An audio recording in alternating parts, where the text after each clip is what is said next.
అందరికీ నమస్కారం। ఈరోజు విజయనగరం జిల్లా కొత్తవలస మండల కేంద్రంలో Kothavalasa print and electronic media మరియు యూట్యూబ్ అందరిలో కూడా ఈరోజు మొన్న గతంలో జరిగిన 2 రోజుల క్రితం జరిగిన సినీ నటుడు మోహన్ బాబు ఇంటి గొడవలు రోడ్డు వరకు వచ్చాయనే విషయం అందరికీ తెలిసిందే। ఆ విషయం తెలుసుకున్న పాత్రికేయులు వీడియో తీస్తున్న సమయంలో మోహన్ బాబు గారిని వచ్చి TV9 పాత్రికేయుడు వచ్చి క్వశ్చన్ చేయగా లోగో తీసుకొని ఆయనపై దాడి చేయడం జరిగింది। ఇది ఎంతవరకు సమంజసమని మేము ఖండిస్తున్నాము। ఇలాంటి దాడులు చేసుకుంటూ పోతే ఇంకా పాత్రికేయులు ఏమవ్వాలి? అదేవిధంగా సినీ నటుడు మోహన్ బాబు 4 గోళ్ల మధ్య గొడవ అయితే పాత్రికేయులు ఎవరు లోపలికి వెళ్ళరు। అది బహిరంగ ప్రదేశాల్లో గొడవలు అయ్యాయి కాబట్టి మేమందరం కూడా దాన్ని వీడియో తీసి మా పాత్రికేయులు ఇలా టీవీలో టెలికాస్ట్ చేయడం జరిగింది। దానిపై దాడి చేయడమే కాక ఇప్పుడు ఎవరైతే TV9 రంజిత్ ఉన్నారో TV5 కెమెరామెన్ ఉన్నారో వాళ్ళిద్దరికీ క్షమాపణ చెప్పాలి।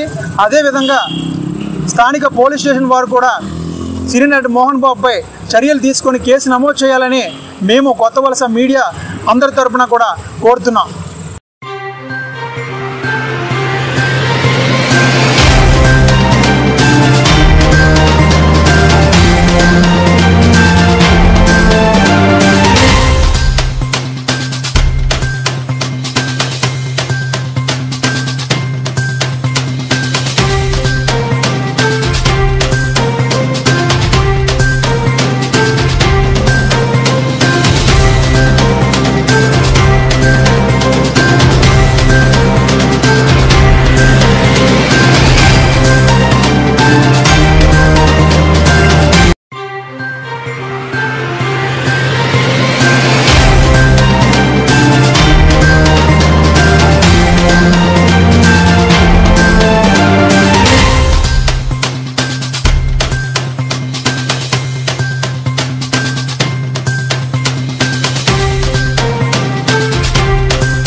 మీడియాపై దాడి చేసే వారిని శిక్షించాలి। మీడియాపై దాడి చేసే వారిని శిక్షించాలి।